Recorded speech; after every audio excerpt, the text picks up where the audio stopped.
말을 잘 해라는지 몰라요. 그러나 한 가지 나사가, 가장 중요한 나사 하나가 빠져 있습니다. 그게 뭐냐면 이스라엘어지. 이스라엘에 대해서 도대체 모릅니다. 이것이 바로 교체 신앙입니다. 다시 말하면 이스라엘은 이제 끝났다. 모든 하나님의 축복이 교회로 넘어왔다. 그래서 교회를 축복해 주시고 이 교회를 크게 해가지고 여기서 뭐 하겠답니까?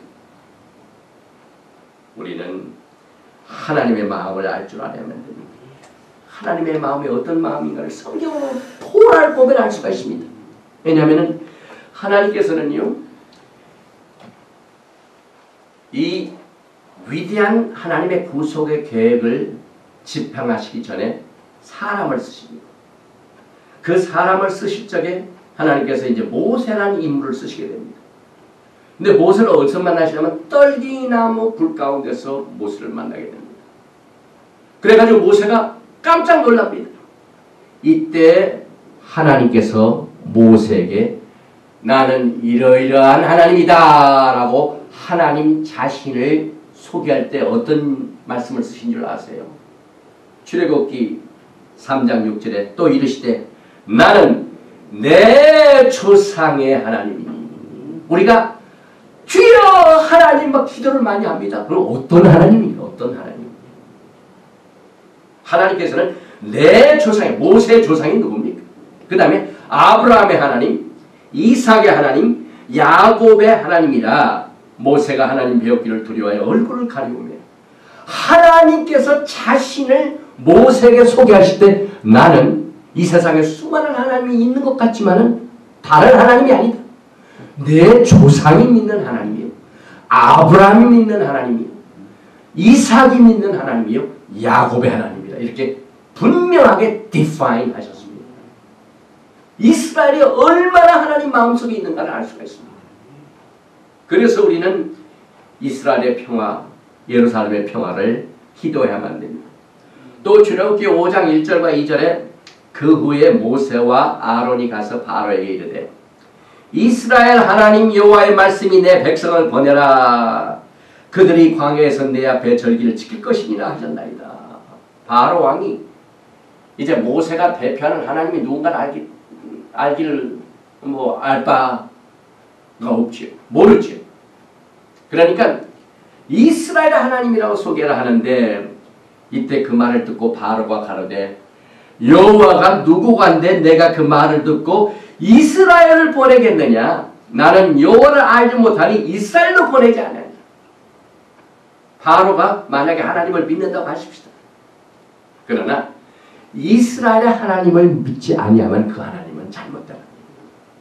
이 마지막 때에 우리들이 하나님 찾고 막 찾습니다. 어떻게 보면 하나님을 자기 마음대로 하나님을 만들어놨어요. 엄청나게 복을 주시는 하나님, 회복을 주시는 하나님 다 좋습니다. 하나님은 긍휼과 자비가 많으시고 회복의 하나님이시고 치료의 하나님이시고 축복의 하나님이십니다. 그건 막 성경에 얼마나 강조가 되는지 모릅니다. 그러나 우리는 그와 같은 하나님을, 성경적인 하나님을 우리가 알아요. 그래서 이 토라의 회복이 필요합니다. 우리가 하나님을 너무 모르기 때문에 마지막 때 주님이 오실 때가 돼도 모릅니다. 왜? 우리가 믿는 하나님은 이스라엘 하나님이 아니기 때문에 그렇습니다. 우리가 이스라엘 하나님을 믿게 되면은 지금 주님이 오실 때가 얼마나 가까이 왔는가 하는 것을 우리가 압니다.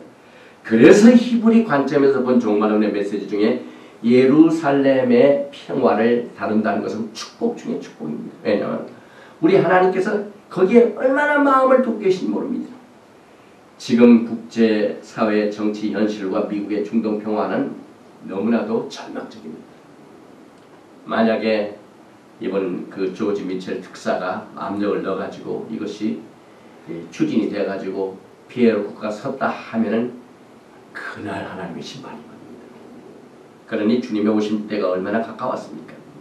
요엘서 3장 2절에 내가 만국을 모아 데리고 여호사밧 골짜기에 내려가서 내 백성, 하나님께서 내 백성 곧 내 기업된 이스라엘을 위하여 거기서 그들을 구원하리니 이는 그들이 이스라엘을 열국 중에 흩고 나의 땅을 나누었음이며. 지금 종말을 살고 있는 주의 종들은 이스라엘 땅에 대한 연대 관계를 갖고 있어요. 하나님께서 내 기업된 이스라엘 땅이 아닌 나의 땅, 하나님의 땅입니다. 하나님의 영광의 나라를 이 땅에 세우시게 하여 하나님께서 일찍부터 아브라함에게 언약을 주셔서 땅을 주셨습니다. 그래서 창세기 12장에 보면은 내가 너를 축복하는 자에게 복을 주고 너를 저주하는 자에게 저주하리. 이 원칙은 절대로 변하지 않습니다. 그래서 앞으로 이곳에 정말 피에로 국가가 미국의 압력에 의해 서는 날, 미국은 그날 끝장나는 날입니다. 그래서 우리가 제일 먼저 알아야 할 내용이 시온입니다. 자이온. 시온은요, 우리가 알고 있는 범위보다 훨씬 그 내용이 다양합니다. 이 토라를 보면은 시온, 이것이 사람이 될 수도 있고 땅이 될 수도 있고 또 인물이 될 수도 있습니다. 그래서 이 시온은 대충 설명을 해보면은 이스라엘의 하나님의 백성입니다. 이스라엘의 땅입니다. 또 토라가 시온에서부터 나옵니다. 이 세상 많은 곳이 있지만 토라는 시온에서부터 나오게 됩니다. 또 하나님께서 아브라함과 맺은 언약의 성취가 시온입니다. 흩어져 있는 야곱의 백성들이 포로 생활을 마치고 돌아오는 그 자체가 시온입니다.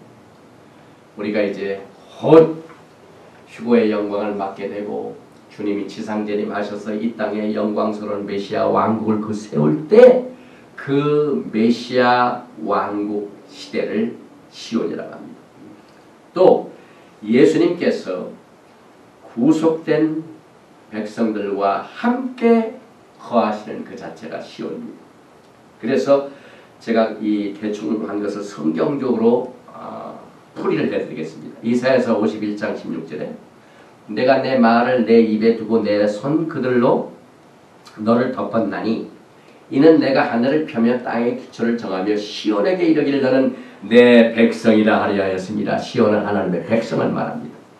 요엘서 2장 1절에 시온에서 나팔을 불며 나의 성산에서 호각을 불어 이 땅 거민으로 다 떨게 할지니 이는 여호와의 날이 이르게 됨이라. 이제 임박하는 시온은 이스라엘 땅을 말합니다. 이사야서 2장 3절에 많은 백성이 가며 이르기를 오라 우리가 여호와의 산에 오르며 야곱의 하나님의 전에 이르자 그가 그 도로 우리에게 가르치실 것이라. 우리가 그 길로 행하리라 하리니 이는 율법이 토라가 시온에서부터 나올 것이요 여호와의 말씀이 토라가 예루살렘에서부터 나올 것입니다. 또 창세기 12장 1절에 여호와께서 아브라함에 이르시되 너는 나의 본토 친척 아비집을 떠나 내가 내게 지시할 땅으로 가라. 창세기 12장 3절에 너를 축복하는 자에게는 내가 복을 내리고 너를 저주하는 자에게는 내가 저주하리니 땅의 모든 족속인 너를 위하여 복을 얻을 것이니라 하신지라.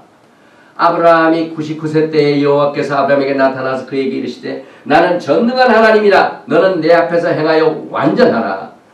요한계시록 1장 7절과 8절에 보니까 볼지어다 구름을 타고 오시리라. 각인의 눈이 그를 보겠고 그를 찌른 자들도 볼 터이요 땅에 있는 모든 족속이 그를 인하여 애곡하리니 그러하리라. 아멘. 주 하나님이 가라사대 나는 알파와 오메가라. 이제도 있고 전에도 있고 장차 있을 자요 전능한 자라 하시다. 여기 아브라함 앞에서 나는 전능한 자라 말씀하신 그 하나님이 요한계시록 1장 8절에 전에도 있었고 장차 올 자요 전능한 자라. 예수께서 시온의 것입니다. 창세기 17장 7절에 내가 내 언약을 너와 내 대대 후손의 사이에 세워서 영원한 언약을 삼고 너와 내 후손의 하나님이 되리라.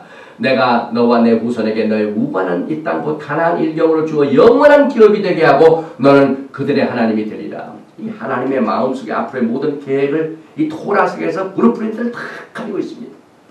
이 브루프린트를 모르기 때문에 이 마지막 때에 정말 우리의 복음의 내용도 그렇고 우리가 믿는 하나님이 어떤 분이신가를 우리가 알지 못하기 때문에 우리는 이 토라를 통하여 예수님을